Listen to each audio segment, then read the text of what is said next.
Dua. Selamat pagi Pak Heri, selamat pagi teman-teman. Saya dan Pak Aldo pada pagi hari ini akan membahas mengenai Yesus dan kebangkitan yang terambil dari Injil Matius pasal 28 ayat 1 sampai 10, Markus 16 ayat 1 sampai 8, Lukas 24 ayat 1 sampai 12.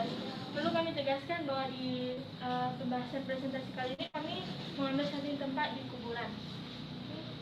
Untuk yang pertama adalah kami akan menjelaskan mengenai perbedaan dari peristiwa ini. Di Injil Matius mengenai waktu kejadian dicatat yaitu menjelang menyingsing fajar. Sedangkan di Markus pagi-pagi benar setelah matahari terbit. Di Lukas sama seperti dengan Markus yaitu pagi-pagi benar. Untuk perbedaan yang kedua adalah mengenai tokoh siapa yang pergi ke kuburan.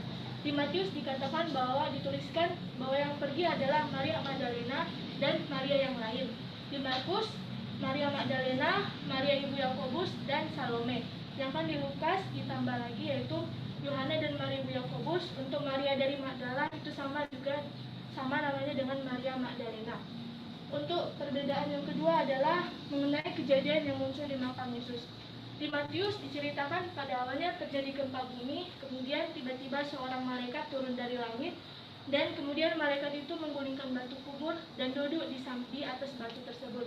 Gambaran malaikat yang terlihat adalah baju putih berkilauan. Dengan melihat hal tersebut, penjaga kubur menjadi gentar dan takut. Kemudian para wanita datang dan malaikat berkata-kata kepada para wanita itu mengenai Yesus. Untuk di Markus, di perjalanan para wanita itu bertanya-tanya soal siapa yang akan menggulingkan batu. Namun ketika mendekati kubur, justru mereka telah mendapati bahwa batu kubur itu telah terguling. Kemudian para wanita masuk ke dalam kubur dan tiba-tiba seorang muda duduk di dalam kubur itu. Mereka sangat terkejut dan perkataan orang muda itu berkata-kata kepada para wanita mengenai Yesus. Sedangkan di Lukas langsung diceritakan bahwa ketika para wanita itu datang, mereka mendapati batunya sudah terguling dari kubur. Mereka masuk ke dalam kamar mayat, ke dalam kubur, dan mayat itu hilang. Untuk yang kedua, selanjutnya adalah tiba-tiba di sini jumlahnya berbeda, yaitu kemunculan dua orang berdiri secara tiba-tiba. Para wanita bersujud ketakutan dan kemudian dua orang itu berkata-kata kepada para wanita mengenai Yesus. Untuk selesai yang muncul tadi seperti yang saya jelaskan ada perbedaan, yaitu di mana di Matius dituliskan seorang malaikat Tuhan, sedangkan di Markus yang dituliskan adalah seorang muda. Di Lukas jumlahnya semakin banyak, yaitu menjadi dua orang.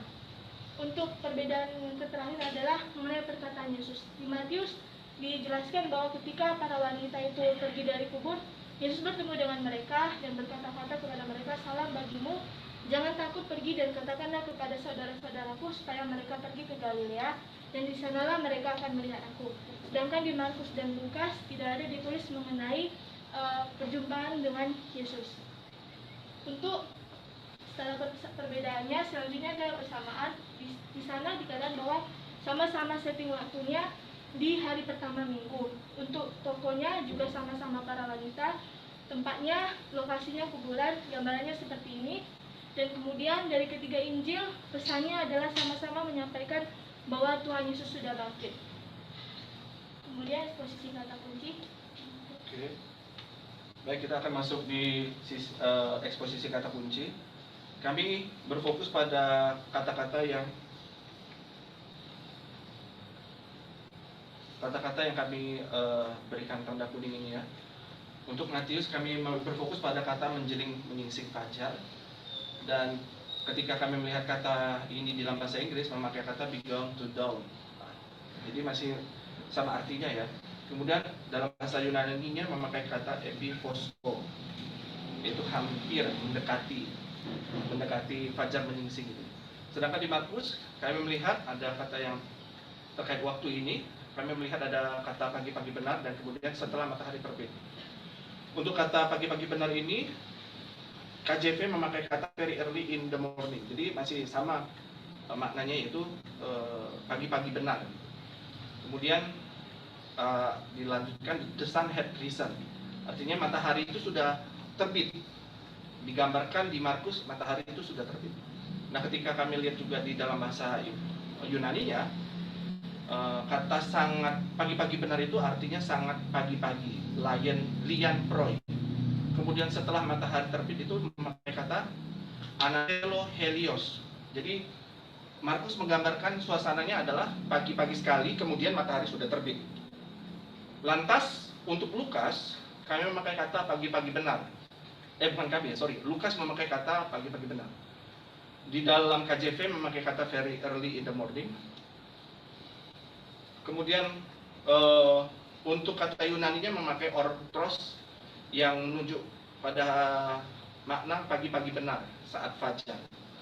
Jadi kalau kami melihat dari secara keseluruhan, secara waktu ini tidak ada problem ya, walaupun memang Matius menggambarkannya secara menjelang, mendekati matahari terbit. Tapi suasananya tetap sudah pagi. Nah, ketika kita melihat ini dalam secara detail, kata yang dipakai itu epifoscos ya, akar katanya dari epifosco, add down, to begin to grow light. Jadi kondisinya kalau kita gambarkan zaman sekarang mungkin sekitar jam-jam 5.30 lah di konteks kita saat ini, waktu wanita itu pergi ke kuburan. Jadi sudah mendekati pagi. Dan di sana memakai kata present participle aktif. Jadi sesuatu hal yang ini kan karena matahari terbit itu kan sesuatu hal yang terjadi sehari-hari ya. Kalau di dalam bahasa Inggris mungkin bisa dikatakan simple present tense. Oke. Kemudian Markus itu memakai kata helio atau helios itu matahari. Kemudian anatelantos, anatelo.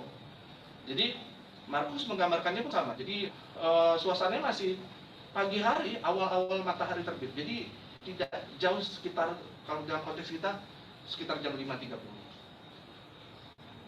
Nah, ini perbandingan teksnya ya antara Matius, Markus dan Lukas. Nah, ini dalam bahasa Yunaninya dan ini terjemahan secara kata per kata. Kalau kita lihat segini, Matius menuliskannya seperti ini. After then Sabbath, it's being down toward the first of the week. Kami ingin berfokus pada kata di sini ya, being down. Jadi kondisi yang sudah mau mendekati pagi gitu. Kemudian Markus very early bisa dimaknai morning on the first day. Jadi pagi hari di hari pertama minggu itu, pekan itu. Jadi kalau mau dikatakan ya memang kondisinya pagi-pagi dan menunjuk pada hari pertama di minggu itu, yaitu hari Minggu. Kemudian Lukas sama juga, however first day of the week down very early. Jadi sangat-sangat pagi sekali. Jadi tetap sama kami melihat hal itu. Nah, jadi secara umum bisa dikatakan gini, memang ada perbedaan ya. Tadi dibilang kalau di dalam Matius itu dikatakan kan, kalau dalam bahasa Indonesianya tuh menjelang kan, menjelang. Jadi orang berpikir kan, oh kalau gitu matahari belum terbit dong. Tapi kalau kita melihat tadi pendekatan secara kata bahasa Inggrisnya dan juga ayat kata per kata itu menunjukkan hal yang sama. Ini kenapa sih bisa terjadi demikian? Nah, karena ini kesulitan ini dikenali sejak awal dan tercermin dalam tradisi manuskrip di mana beberapa cara diadopsi untuk menghilangkan perbedaan yang tampak dalam teks. Jika teks aslinya memasukkan dua klausa temporal, waktu kunjungan wanita itu segera setelah matahari terbit pada hari pertama minggu itu. Jadi mereka pas datang itu memang sudah matahari itu sudah terbit. Dan kondisinya pada zaman itu ya orang nggak punya jam tangan ya, dan nggak punya jam secara analog gitu. Mereka menembak waktu itu ya memang lewat kondisi langit gitu. Jadi wajarlah ada keragaman dalam ketika menunjuk suatu waktu gitu. Nah, kemudian kami mengeksposisi kata kunci terkait ia telah bangkit. Menariknya, ketiga Injil ini memakai kata, menuju kata yang sama, yaitu ia telah bangkit, dan ia telah bangkit. Kalau dalam bahasa Inggris KJV kami mengambil kata yang dipakai pun sama. He is risen, he is risen juga.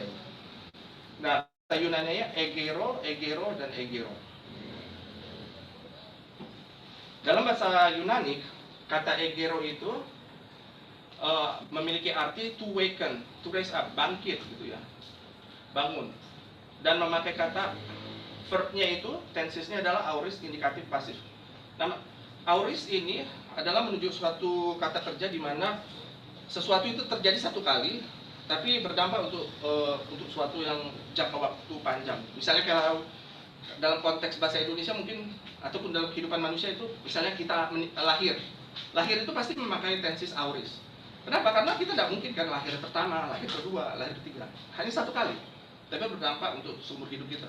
Sama seperti kata mati pun jauh juga, kita hanya sekali mati. Sehingga kalau dalam bahasa Yunani, mati, lahir itu memakai aorist dan memakai kata indikatif pasif. Jadi kalau dikatakan bahwa Yesus itu dibangkitkan gitu. Yesus itu dibangkitkan dari kematian. Jadi sama ketiga-tiga penulis Injil ini sama-sama bersaksi bahwa Yesus itu bangkit. Jadi mereka tidak ada sedikit pun keraguan bahwa Yesus itu mungkin terlihat bangkit. Enggak, dia sungguh-sungguh bangkit. Oke, selanjutnya adalah mengenai dampak dari perbedaan-perbedaan kisah tersebut. Itu kan menemukan bahwa adanya kontradiksi antara ketiga Injil, sehingga dipertanyakan validitas kesaksian dari tiap-tiap penulis Injil. Dengan demikian memunculkan keraguan tentang kebangkitan bagi sebagian orang Kristen dan non-Kristen ketika bagian ini dipertunjukkan sebagai kelemahan catatan Injil. Selanjutnya adalah mengenai makna teologis, yaitu pertama, apa sebenarnya makna kebangkitan?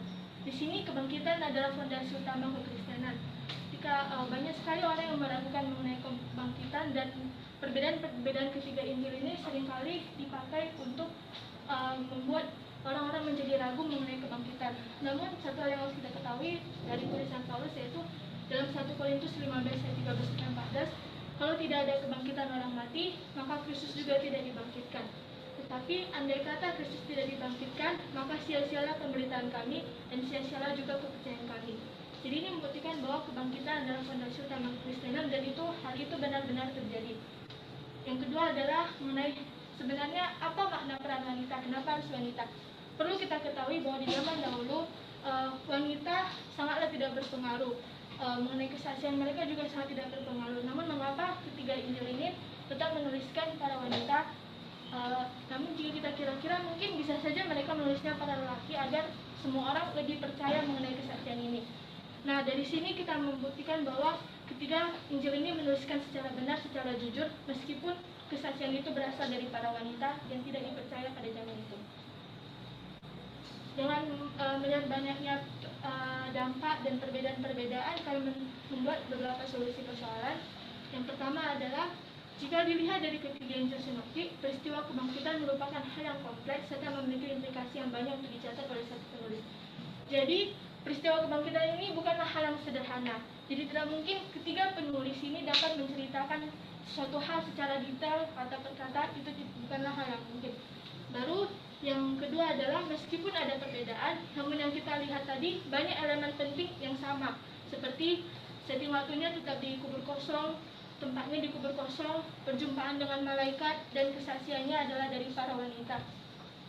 Itu yang ketiga adalah, setiap Injil mencatat dengan cara penekanannya sendiri, di mana Matius menyajikan kuasa kerajaan Yesus sebagai Mesias anak Daud, Markus lebih lugas tidak mencatat hal-hal detail, Lukas menyusun catatan yang lebih detail dan realistis untuk membangun cerita yang persuasif bagi pembacanya. Yang keempat, dari yang dijelaskan Bang Aldo tadi mengenai kata ia telah bangkit, egerte, dengan kata dasar egero, jika dianalisis maka dapat disimpulkan bahwa ketiga Injil ini intinya adalah sama, yaitu memproklamasikan bahwa Kristus sudah bangkit. Oke. Dan kami melihat juga dari perbedaan-perbedaan teks, varian-varian itu ya, varian cerita ini mungkin menjadi alasannya adalah adanya perbedaan dari sumber yang dipakai. Jadi Matius sendiri mencatat ada perjumpaan wanita dengan Tuhan Yesus di perjalanan mereka. Sedangkan yang lain tidak memiliki cerita itu. Jadi kami melihat ini dikarenakan setiap Injil ini mempunyai sumber-sumber tersendiri, sehingga kami melihat ini menjadi contoh bahwa teori 4 sumber ini bisa menjadi alasan yang kuat untuk untuk menjadi fondasi dari alasan ini kenapa terjadi. Jadi ada perbedaan dari cara menulisnya Markus sebagai sumber ya. Lukas sendiri punya data yang lain, kayak tadi jumlah wanitanya itu lebih banyak daripada yang lain. Nah itu. Nah ini gambarannya. Jadi Matius dia mengambil dari Markus, kemudian ada sumber bersama Q. Sumber Q inilah yang membuat Matius dan Lukas ada kesamaan. Tapi juga ada keunikan sendiri yang punya tulisan Matius, yaitu sumber Matius sendiri. Nah itu. Oke, ini sumber-sumber yang kami pakai. Sampai sini apakah ingin ditanyakan?